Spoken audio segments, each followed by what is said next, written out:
আজ অর্থাৎ বুধবার হিরোশিমা দিবস। 6 আগস্ট 1945 সালে দ্বিতীয় বিশ্বযুদ্ধ সমাপ্তির পথে আমেরিকা জাপানের হিরোশিমা শহরে আণবিক বোমা বিস্ফোরণ ঘটায়। পারমাণবিক বোমা বিস্ফোরণের ফলে হাজার হাজার মানুষের মৃত্যু হয় এবং শহরটি ধূলিসাৎ হয়ে যায়। 9 আগস্ট আবার জাপানের আর একটি শহর নাগাসাকিতেও পারমাণবিক বোমা ফেলে ধ্বংসলীলা চালায় তারা।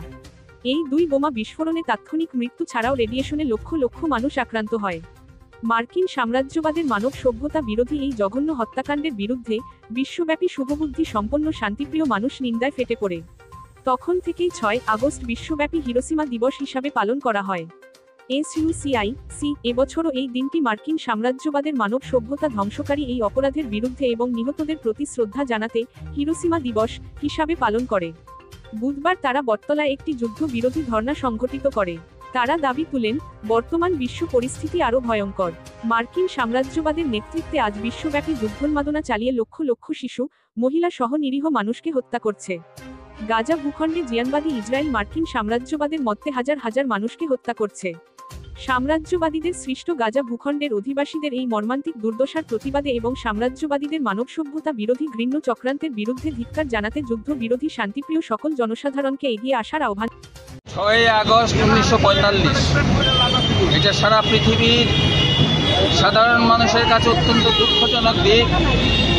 আপনারা জানেন, দ্বিতীয় বিশ্বযুদ্ধ 1945 সালে শেষ হবার পথে মে মাসে বিশ্বত্রাস ফ্যাসিস্ট হিটলারের বাহিনী সোভিয়েত বাহিনীর কাছে আত্মসমর্পণ করেছে।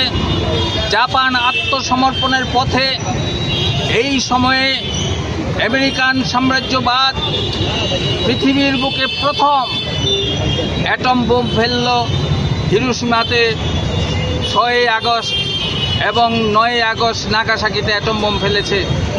এবং এই অ্যাটম বোমের ফলে হাজার হাজার মানুষ তৎক্ষণাৎ মারা গেলেও তার যে রেডিয়েশনের ফলে সেই generation after generation lakh lakh মানুষ ভুগছে। এই যে পরিচিত আক্রমণের বিরুদ্ধে তখন থেকে সারা দেশের সারা পৃথিবীর শুভবুদ্ধি সম্পন্ন মানুষ এই হিরোশিমা দিবস হিসাবে যুদ্ধবিরোধী শান্তি চাই। এই দাবিতে সারা বিশ্বব্যাপী এই 6 আগস্ট পালন করে আসছে। আমাদের দল SUCI কমিউনিস্ট এই দিনটিকে আমরা অত্যন্ত গুরুত্ব দিয়ে সারা ভারতবর্ষে পালন করছি। এই জন্য বর্তমানে আমেরিকা অত্যন্ত আরও বেশি আগ্রাসী হয়েছে। আজকে সাম্রাজ্যবাদী দেশগুলি সারা বিশ্বের বাজার বণ্টনের জন্য ছোট ছোট রাষ্ট্রগুলির উপরে দখলদারি করছে, আক্রমণ চালিয়ে যাচ্ছে, যুদ্ধ উন্মাদনা সৃষ্টি করছে।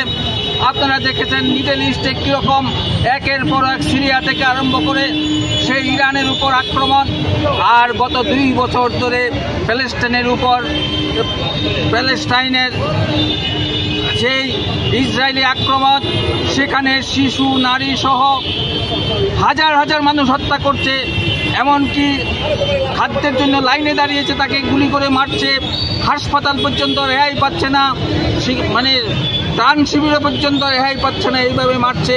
সারা বিশ্বের মানুষ তাকিয়ে দেখছে। রাষ্ট্রসংঘের কোনো রেজলিউশন আমেরিকা মানছে না। এমনকি সাম্রাজ্যবাদী দেশগুলি সেই চীন, সেই রাশিয়া থেকে শুরু করে ভারতবর্ষ। ব্যুরো রিপোর্ট, জনতার বার্তা।